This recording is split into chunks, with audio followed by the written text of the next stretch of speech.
Hello and welcome to another episode of Two Guys and a Chainsaw. I'm Todd. And I'm Craig. Well, this week I thought we would dive back into the comfy little zone of 1980s slashers. And one movie that just kept coming up on my list here and there, but I really had never heard much about, had never seen it. I don't even remember seeing this on the shelves in the video store. It's just the kind of thing that has totally passed me by all these years. But now that we're doing a podcast for the last few years, it's, been on my list. And that is 1981's Madman, directed and written by Joe Giannone. Giannone? I don't know. How do you pronounce these Italian names? It was an effort by him and his friend Gary Sales, who met in film school and decided, like so many of these stories start out, especially around this era, that they needed to make a movie that would make some money to kick off their film careers. And what would be better than to do a horror movie, because those seem to be guaranteed money and easy to do. So they got together. They're both credited with writing this. And they put together this film, which, like I said, I hadn't really heard of it until I just started compiling movies for us to do eventually. But I was kind of surprised to hear that in the time that has passed, this has gotten a bit of a cult following. And one magazine listed it among their top 25 slashers of all time, which surprised me a little bit. But here we are. I was really happy to see it today for the first time. How about you, Craig? Had you heard of this or seen it before? I don't think so. And I'm a little bit surprised, I guess. I don't know. I mean, right? Yeah. You said we've been doing this for a few years. We've been doing this, I feel like, for well over 10 years. A decade. And, wow. You know, I think that we both consider ourselves kind of aficionados in this genre. But the longer we've been doing it, the more we're digging up these movies that we haven't seen or heard of before. It's crazy. And the reason that I'm kind of surprised that I haven't seen or heard more about this movie is that it's really pretty good. Yeah, it's not half bad. It really is. Especially, in terms of, this is 1981, early 80s slashers. It's pretty darn good. Yeah. Compared to something like Friday the 13th or The Burning or any other number of these camp slashers, in terms of cinematography and shooting, I think that this is maybe better than a lot of those. It's actually quite good. And so I'm surprised that I've not seen it before, and I'm glad to have seen it now. I 100% agree with you. As I was watching, from the very first scene, really. Well, I mean, the title sequence was kind of cute, too. I always appreciate when they put a little bit of effort into some title sequence. And although it's just like an image, some woods that also kind of look like hands wrapped around a big red space where the words go, I was like, oh, this is kind of cute and nice. And there's a little song that goes over it that's really nice. The first of a few songs that we have in this movie that were written for the movie and are sung. And that was a nice touch. And then we go right into a campfire story. And my God, this campfire bit was captivating. I mean, so many of these movies start with a campfire or have a campfire in them, and they're doing the deal where they're telling the story about the madman in the woods or the legend of the such and such that is going to come into play. But this one had an interesting take on it that I hadn't really seen before, and it really set the tone for the style of the movie, like the style of the editing, the style of the visuals. I was impressed. I'm not going to say I'm impressed with the story, because the story is kind of non-existent, which isn't unusual for these slashers anyway. So, I mean, you're getting what you paid for, I suppose. But the acting isn't half bad. No. And the cinematography is great. And those practical effects range from actually pretty darn cool to, okay, low budget special effects. We get it. I thought they were pretty good. There were only a couple moments where I was like, but most of it was pretty impressive. And God, man, this guy's walking around this campfire, this kid, and he's singing a little bit of a story to them. And as he's singing this verse, it's showing clips of what we're going to see. Like That was wild. It was so that crazy. Was unusual. Right? Yeah. It's like it goes around on the campfire in each person's face as they're listening to the story, and suddenly it cuts in a little bit of them in a perilous situation that we're going to see later. Oh, that was so good. And then the next guy, Max, the older guy, who's kind of the father figure to these campers or whatever, comes in and tells a story, and he does a damn good job of telling a campfire story. In the air, the scent of death crawling, full moon the witness, as one by one they trespassed his ground and chose to take chances, dragged into the black furrows in the ground. And as he tells it, we see cuts of feet walking down, dragging an axe, and these mysterious, gross hands, like lighting a candle. And, we're basically being introduced to the villain of the movie through his story. And then we're seeing clips of this villain in the movie, which are cluing us into the fact that he's around and he's alive. And I just felt like this whole opening sequence built up a great deal of anticipation, and I was damn impressed. Sure. Yeah. And I mean, he tells the story like, I guess there was a farmer and he went crazy and he killed his wife and kids, and then he went into town, into the bar or something, and the townspeople hung him or something, and yeah, he had a bloody gash on the side of his face, but the next morning he was gone, and the bodies of his wife and kids had disappeared. And like you said, this is all kind of like in a campfire song. All I do know is that on certain nights when the moon is full, he's out there stalking in the woods, searching for people so he can chop their heads off with an axe or hang them from a tree. You trying to be funny or something? What's this farmer's name anyway?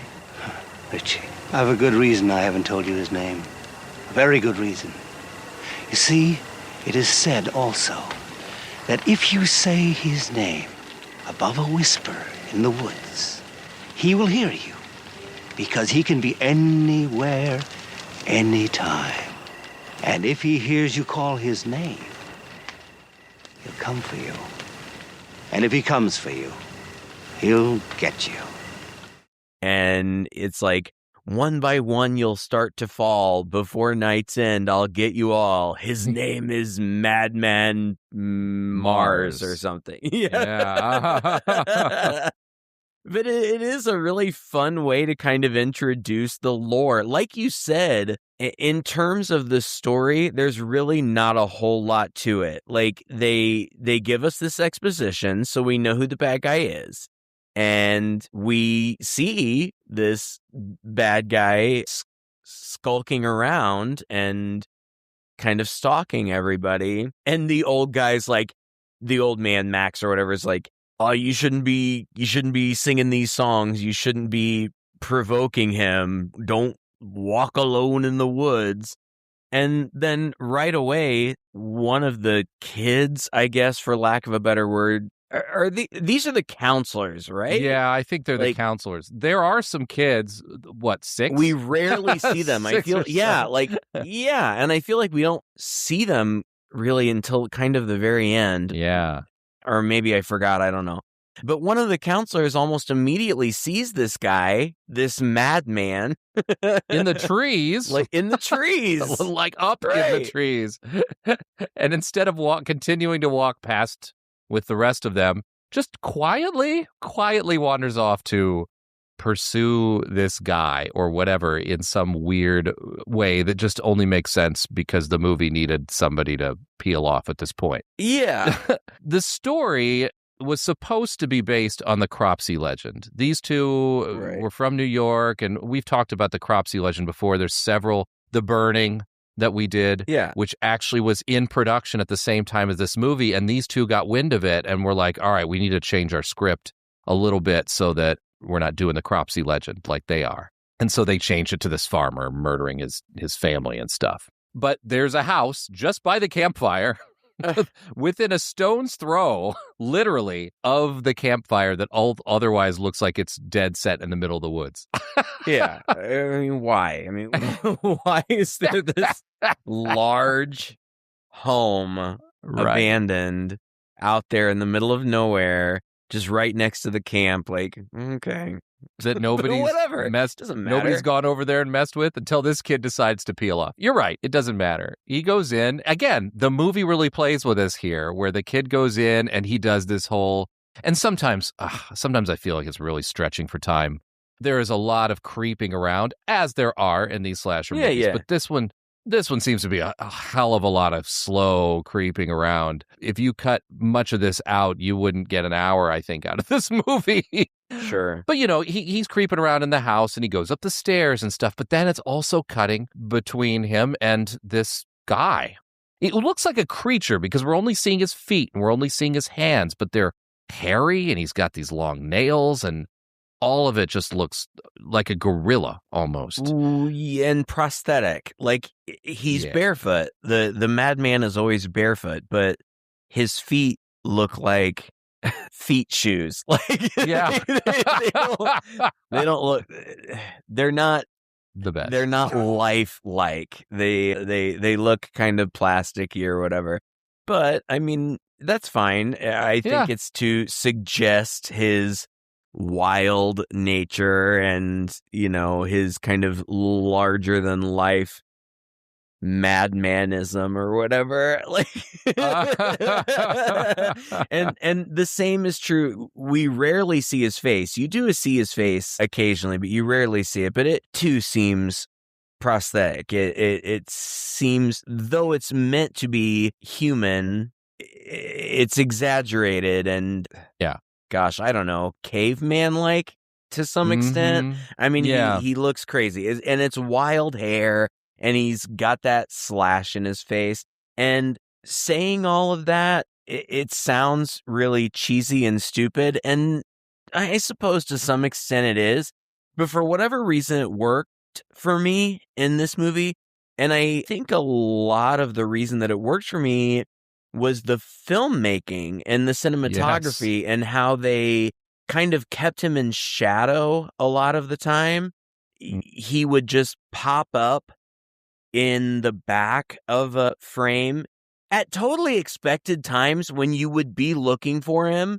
But then, there he is, just for a second, skulking in the background or in the shadow. And it's not like that's any kind of new technique. I mean, that's totally typical. I just thought that it was done very well here. The timing was good. Like, you would just see him for a second. Like, and in the second that you would expect to be seeing him, there he would pop up. Right. Just for a second in the background. And it didn't linger and it wasn't gratuitous. I don't know. I felt like it was really well for what it is and for what it was trying to do.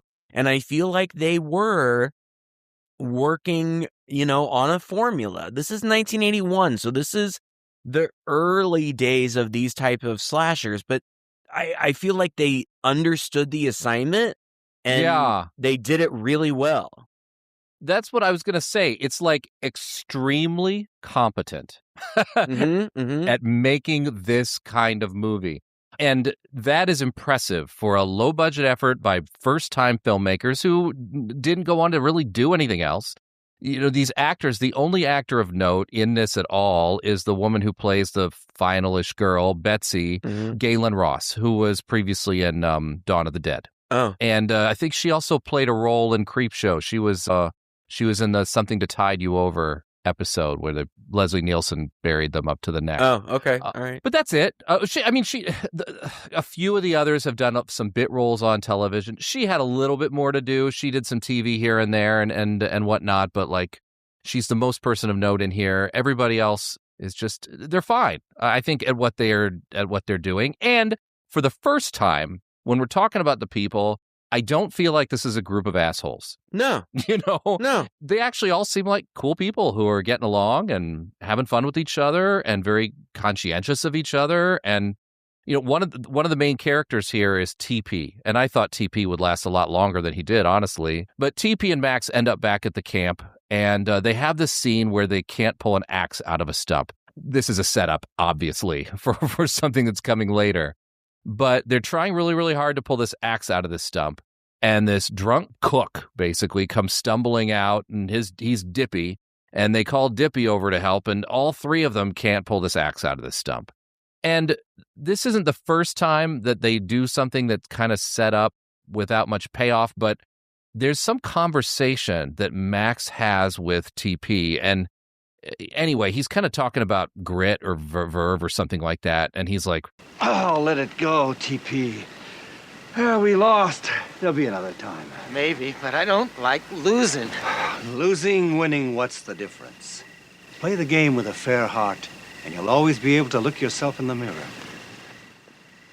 Play too hard to win, and you might not like what you become. You become a winner. That's what you become. and there's this long stare like, oh, you poor young child, you have no idea. And I'm thinking, okay, this is like a thematic element that's going to come in. Like maybe TP's just going to try too hard at something and he's going to get it over his head and he's going to fail. No, it doesn't really happen.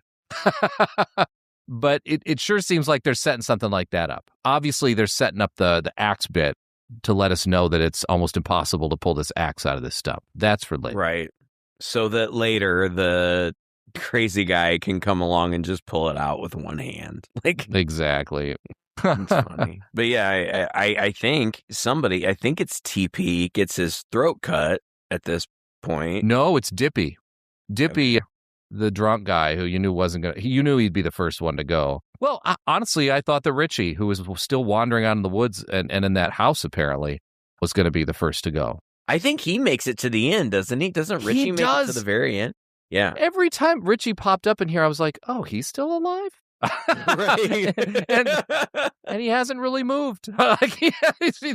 He's either just walking around aimlessly in the woods, or for some reason he's back at the house, but inexplicably not running into Madman Marz at all while he's in the house. Even though he's the first one to see him, and like, yeah, it seems like he kind of knows he's around and looking for him, and he's always just kind of walking around, looking around. But he makes it to the end. But yeah, the Madman has a creepy lair in his basement.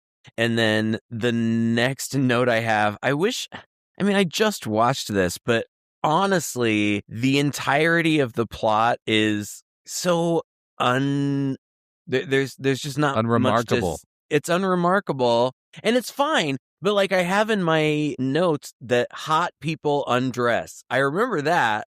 Oh, yeah. I remember that a couple of hot people got naked. You're just skipping all the way. Yeah, that was interesting. Well, I guess that's Betsy. It's Betsy and some hot guy in an enormous hot tub, the biggest hot tub I've ever seen. Betsy and TP. Yeah, that hot tub was massive. It was like 3 barrels big, and it looked like a giant barrel. And she strips down and gets in it. He strips down and gets in it. And then there's this great song with some words over it that's being sung that sounds very 70s. And they just are circling each other in that hot tub forever before they come together, their hands, and they start kissing and stuff. And now we see Madman Marz POV as he's coming up against them. And you can hear them inside, like, moaning, like, oh. And Madman Marz is like, yeah, all the time through the woods. There's a lot of ADR, like, moaning and stuff throughout the whole movie. It's fine. I liked it. It was fun. I love that these two are in the hot tub. I was like, get on with it already. And then by the time they come together, the next shot we see after it comes from the outside is the bubbles are gone.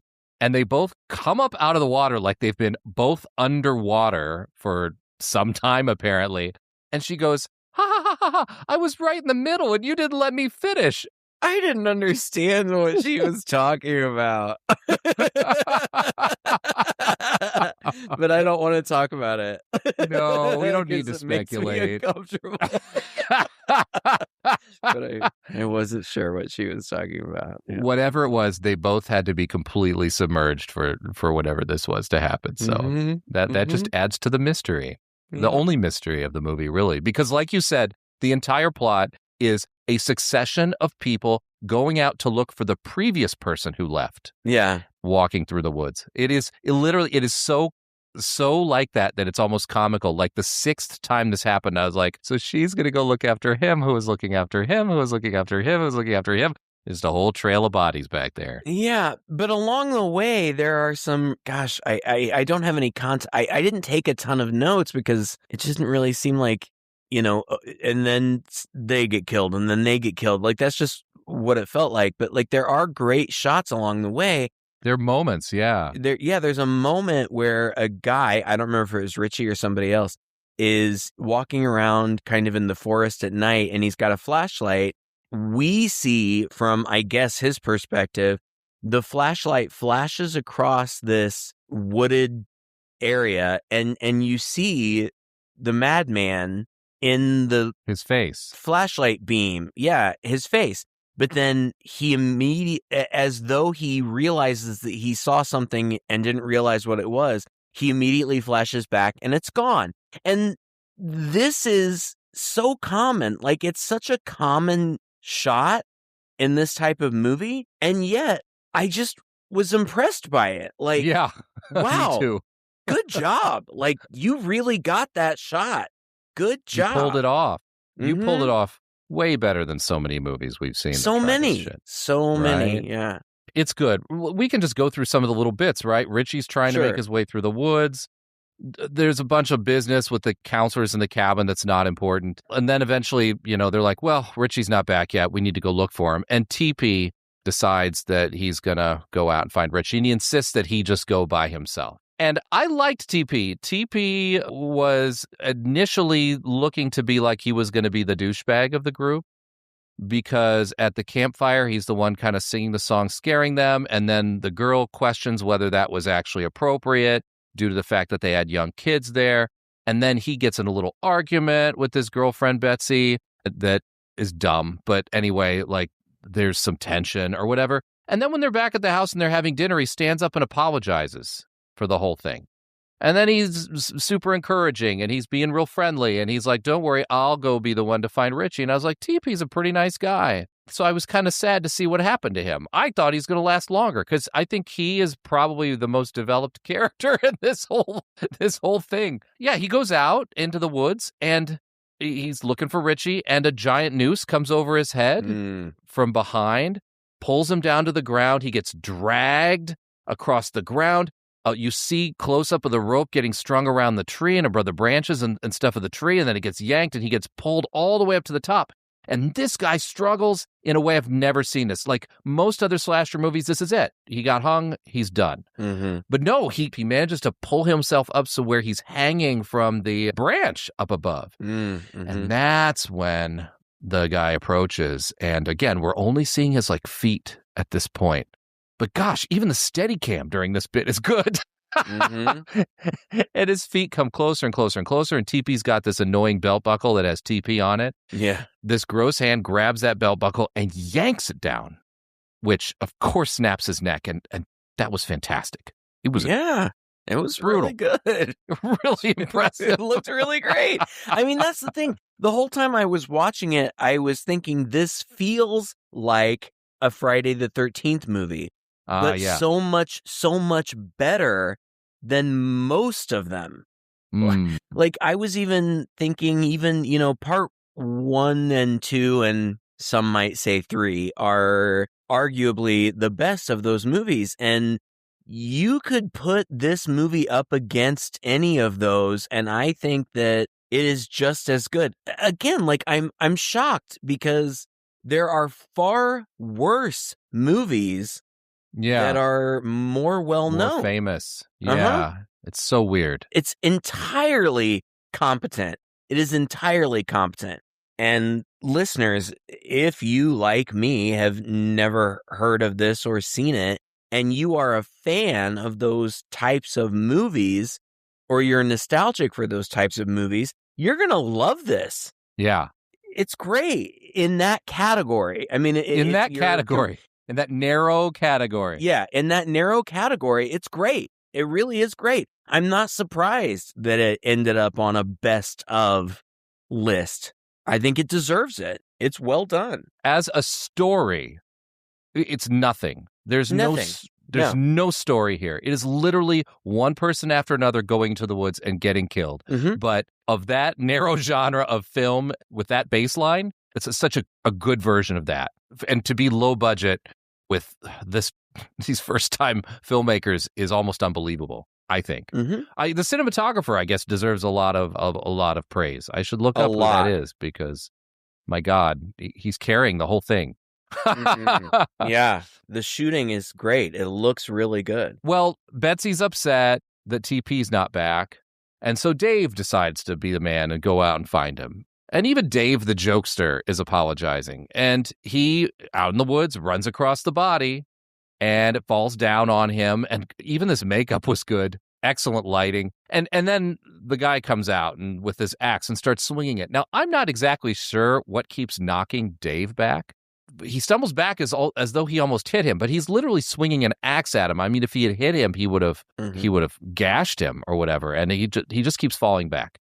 But anyway, the last shot is Dave is on his back, and this guy leaps into the air with his axe and comes down on Dave, and then cut to the people back in the cabin. And that was a dramatic shot. Really good. Now, because those aren't back, Stacy decides to go out. This is literally how it goes. I know, right? Like they just keep looking for and I didn't even bother to try to learn their names. I was like, the brunette with the perm finds decapitated Dave. It's so funny. And Stacy's, it's so funny because at this point she's in the woods going, Dave? TP? Richie? Like you got 3 people to find. Oh, then she finds Dave and goes, Dave, are you hurt? And pulls up this body and this bloody neck stump comes up to her. So funny. I thought it looked great. Like it did look good. You could see the spinal cord like in there. Yeah. Man, it looks really good. And there's also something that they do in this movie several times, I feel, if I remember correctly, like when somebody like stumbles upon a body, then the body will start to get pulled away slowly. Like the madman is there, like still finishing up his work when they stumble upon the body. And true. He's just like kind of pulling the body away. Oh, it's funny. Well, she runs away. And there are creative kills in this movie, too. Yeah. I don't remember exactly how this happens. I don't remember why she gets under the hood of the car. Yeah, she's constantly having trouble with this big yellow pickup, right? She drove the pickup. This bit I don't understand. Before all of this, she got in the pickup, and there's this whole scene where it's not starting, and she goes to the front, opens it up, and fixes something. And the meanwhile, she's sort of being stalked, and we think she's going to get it. She gets in, and she starts it. And by this time, the killer is at the door, and we have a close-up of his hand on the handle, but it slips away as she drives off. Now, where did she drive? I don't know, 12 feet in one direction? Yeah. That's the only explanation. And the car must have died, I guess, right? Again, I guess, yeah. Because now she's running to it, and she can't start it, so she opens the hood again, leans her head in. And he chops off her head with the car hood, which that's a great kill. That's great. I love that. Fantastic. He leaps onto it, too. He doesn't just slam it down. He leaps onto it. It's pretty good. And decapitates her. It's great. And then Ellie and Bill, like they show up on the scene. Like Ellie shows up on the scene first and sees the madman, and then she screams for her friend or boyfriend, I don't know, Bill, to come. But by the time that Bill shows up, the body is gone, and they don't see anything, despite the fact that we can see that the blood from the decapitation is still on the hood of the truck, but they just don't see it. They're like, I guess nothing happened. It's so funny. This part, seriously, I really thought this was kind of genius. He tries to start the truck, and the sound effect of him trying to start the truck, in my notes, I have, it sounds squishy when he tries to start it. Yes. So he goes and looks under the hood of the car and finds her head under there. Gosh. It's great. And ever the trooper, he's got like a pillowcase or something. He immediately pulls the head out. Bless Bill. They get back in the car, and then suddenly, as he starts it and it's about to take off, an arm comes in the window and pulls him straight out the window while like while he's driving the car, and like, oh yeah, it's moving. Yeah, and I thought it looked really good, him getting pulled out of the car, and then the car is still running, still rolling, like, I don't know if it's in drive or in neutral or whatever, but it's still rolling, and it ends up hitting a tree. And so Ellie, I guess, due to the impact or whatever, falls out of the car and hurts her knee. I also would be interested in knowing who the sound person was for this, because the ADR was fantastic. It really was. She looks back to see the madman holding Bill over his head, and then the camera kind of cuts away from that, but in the soundscape, you hear a snap as though he has just snapped him right in half. Yeah. Oh my gosh. I know. It's really effective. And I almost feel like it was more effective that you only heard it. Like, you see him, and this is all, of course, backlit, like he's in silhouette and he's holding this guy, a big guy, up above his head, and then it cuts away, and then you just hear the snap. You don't see it. And I thought that not only was that really effective, but it was also really clever, especially on a budget. Yeah. You don't have to pay for some sort of effect to see him getting snapped in half. You just hear it, and it works. Like, it does. It really worked well. The sound effects editor in this was Richard W. Haynes, who shortly after... Good job, Mr. Haynes. Good job, Mr. Haynes. And shortly after working on this, went to work for Troma. He wrote and directed Splatter University, Class of Nukem High. He was an editor on The Toxic Avenger. Yeah, kind of interesting in this regard. And I just looked up the cinematographer. This is James Lemo. And James Lemo has about 14 movies to his name as a cinematographer. He directed 8 films, but in his director of photography credits, we have Maniac Cop and Maniac Cop 2. Nice. So we have seen some movies. I think I remember the Maniac Cop being pretty well edited. I don't know. Yeah. Or cinematography, I mean. Sure, great. Yeah. Oh, yeah. So that was cool. And you're right. It's another very dramatic scene with a light behind him as he's holding him up over his head, too. And we never see his body, so we don't know if he's been snapped in two, but it sure sounds like it, right? Mm-hmm. So, yeah, hated to see those two gone. Now they're dead. Now. And then we come back to Richie. Like, I did read in the trivia that they were kind of trying to set it up for a sequel, but I don't know. This whole Richie business, like, he's just always wandering around. Yeah. And he sees the madman going in and out of this old abandoned house. And when I say an old abandoned house, it just looks like somebody's house. Yeah. It's really not like super dilapidated or anything. No, it's not falling apart. but he like goes in there and looks around.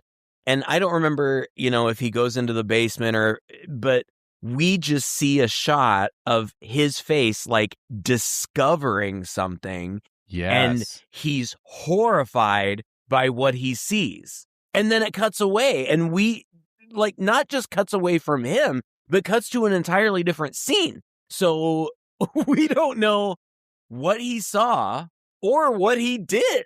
Like, I know. And I am intensely waiting at this point for the end of the movie because I really want to know what he saw. I want to know what he's bringing all these bodies back for. I thought it would be like, immediately Jeepers Creepers was coming to my mind. You remember how at the very end, like I just thought, okay, there's going to be some cool thing that he's done with these bodies. And anyway, now we're back to a completely different scene where Ellie is out and running away. She did nothing to try to help Bill at all. She ran away from that 100%. She gets stalked for a long while in the cabin.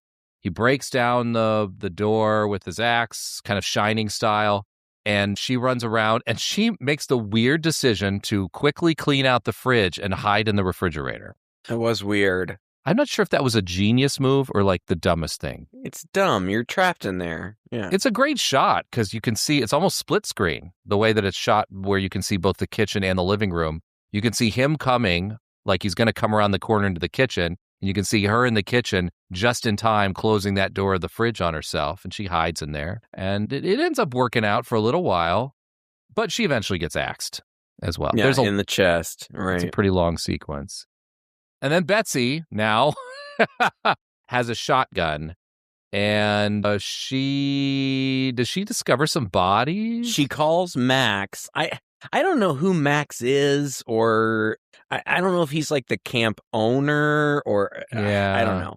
But she calls him and tells him to come back. So he's coming back.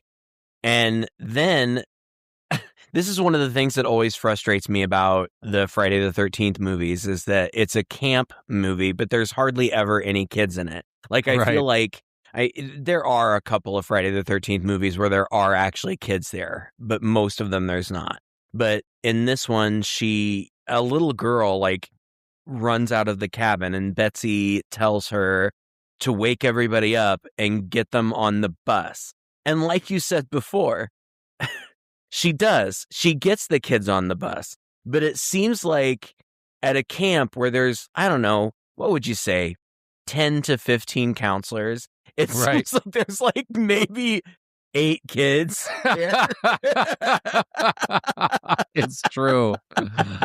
Oh my God. And she puts them all on the bus and she starts to drive away, but the bus stalls.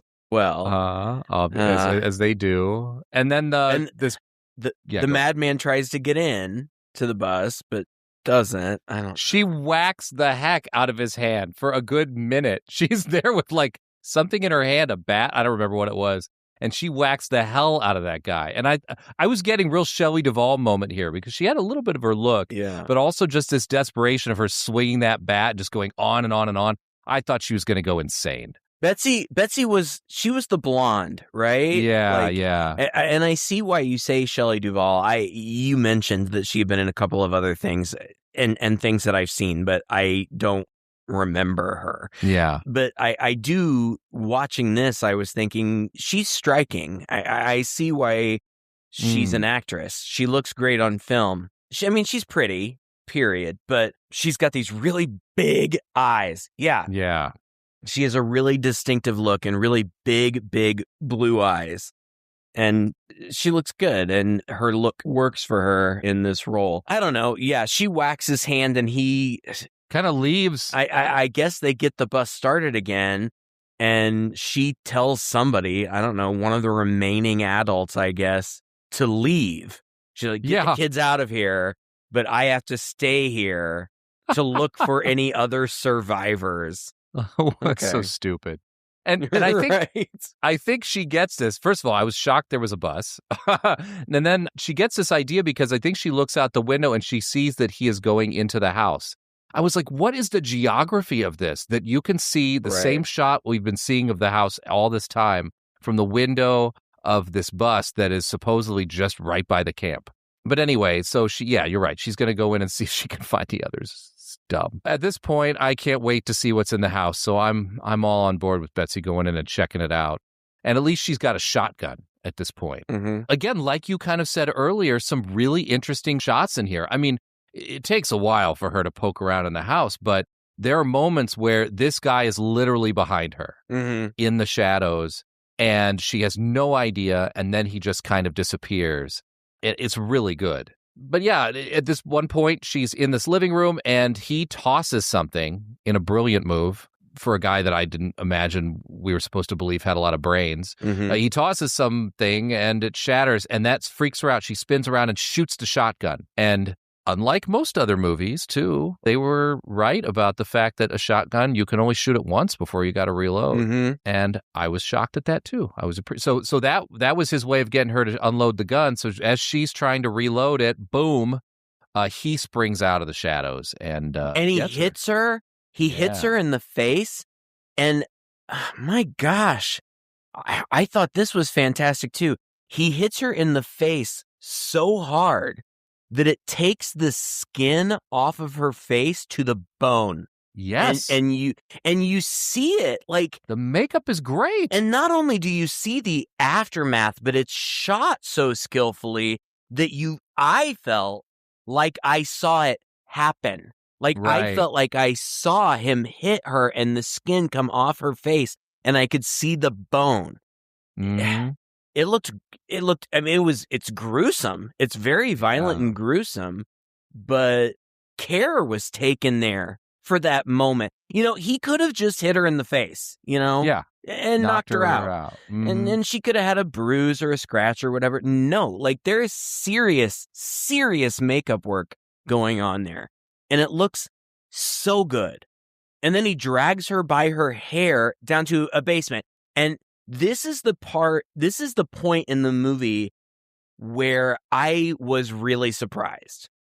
Because I thought, this girl is for sure the final girl. She's going to best this guy.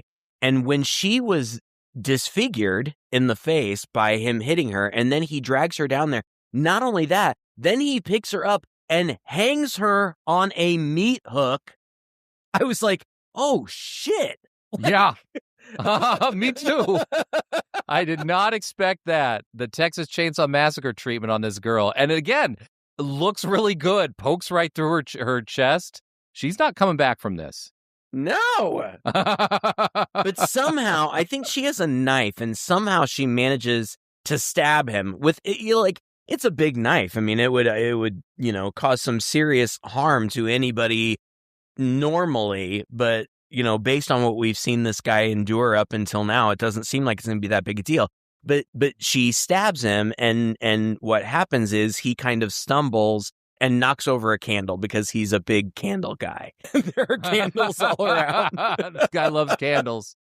He likes to light them. He likes to put them out. He does a lot of lighting. With his hand. Yeah. Right. And it starts a fire. And it's at this point that we see, and I think that she sees, that all of the other bodies are in the basement. But then it just all burned, like, it just burns up. Yeah. Sorry, no final girl treatment for you, Betsy. Like, nope. And I was disappointed. I thought, I guess this was like a tableau of the bodies, I suppose. I thought I was going to see something cool here. And I guess he was just astonished at seeing all of his friends dead, propped up in a line. Is that what Richie was so freaked out by when he... I guess. Yeah, I guess that's it. Because, I mean, that's it. Like, the how, everything goes up in flames. And then it cuts to a new scene where Max, the old guy who Betsy had called, he was on his way. He's on his way, and he finds Richie in the street. And Richie has just, like, he's lost it. Like, he's gone. Like, he's lost his mind, apparently.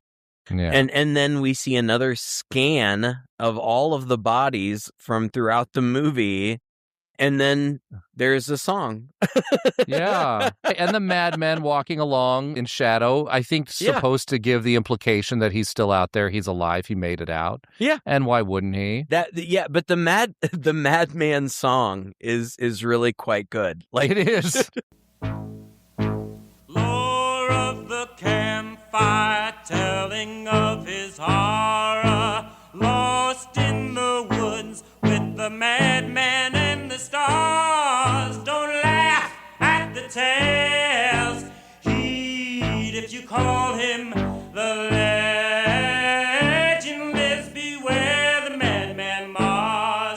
The legend lives. Beware the Madman Marz. it's on the nose. I mean, it was surely written for this movie. Oh, yeah. But it was. It's all of them were. Oh, it was sung by TP too. TP sang at least 2, maybe 3 of the songs that are in them. Hilarious, right? I mean, it was the whole Richie, kind of being insensible or whatever at the end was, I don't know.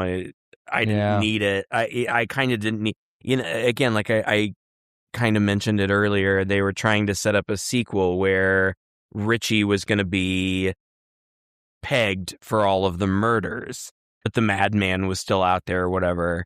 And obviously that's a sequel that never happened, which is probably fine, though. Right. If Friday the 13th and any of these other movies deserved a sequel, why shouldn't this one? I mean, it's true. But whatever. Ultimately, I walked away from it thinking, dang, that was pretty good. It was. It wasn't, like I said, not going to win any awards on story. The characters are just long in a line of getting killed, which is very typical. It's pretty much like any Friday the 13th movie. None of them really make any attempt at story. Well, except maybe the 4th one has a little bit more character in it. But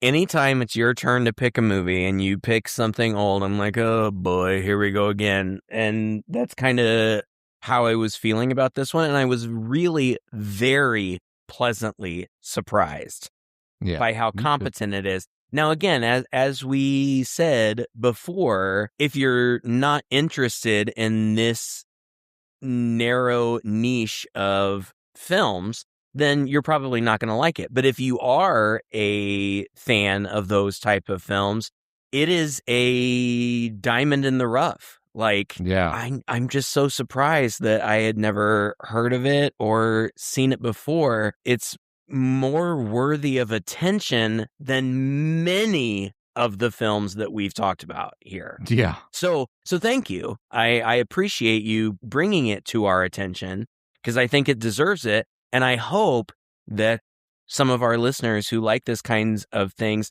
it's a treat, It is. There are only so many of these movies for us to mine from, like we're fans, we love them, but we've seen just about everything. And every once in a while, you stumble across something that you'd overlooked and it turns out to be really good. But that happens so rarely. Yeah. and so it really is a joy when it does happen. And I'm happy, hopefully, to be able to share that with other people. Yep. I completely agree with you. I did not expect this to be good at all. And it is just as unremarkable as I thought it would be in terms of story and whatnot. Very typical, if not even more paint by numbers. But like we said before, and can't say enough, just it's really well done. Really, really competently well done, and fits the mold. When you're in the mood for something like this is what you got to see. Yeah. Well, Craig, we actually have a message from a listener who called in to our website where you can go, and if you just tap Talk to Us is the link on the website, then you can record a quick message for us, and we say that we will play them on air and respond to them, and let's do that now. Hey guys, this is Mr. Beak up in Minnesota. Long-time listener, first-time caller. Been a fan for like 5 years now. Listened to many of your episodes multiple times. My favorite episode of yours is Ghost Watch. Probably listened to it at least 10 times.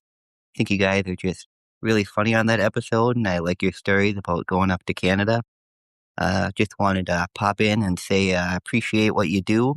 Gotten a lot of good recommendations from you guys, and I've also avoided a lot of terrible movies because of you guys, and I appreciate that. I have a little bit of an ulterior motive. Figured I might as well pop in here and throw a recommendation for Happy Birthday to Me.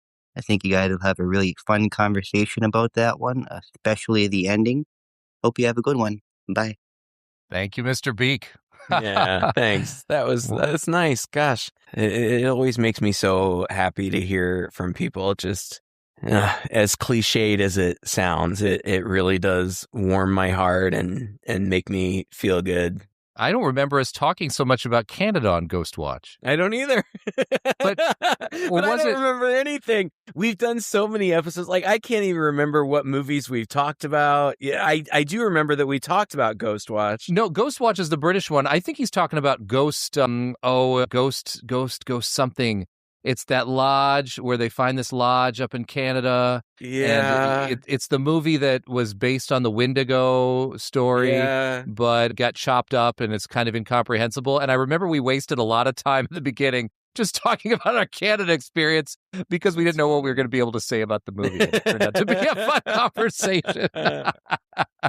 That's good. Oh, man. No, Well, yeah, thank you for the message. It was really nice. And happy birthday to me. I don't know if I've seen that. That's an oldie, and it's on our list, and I bumped that up to the top because I've been meaning to. Yeah, my birthday's next month. We could do a birthday episode.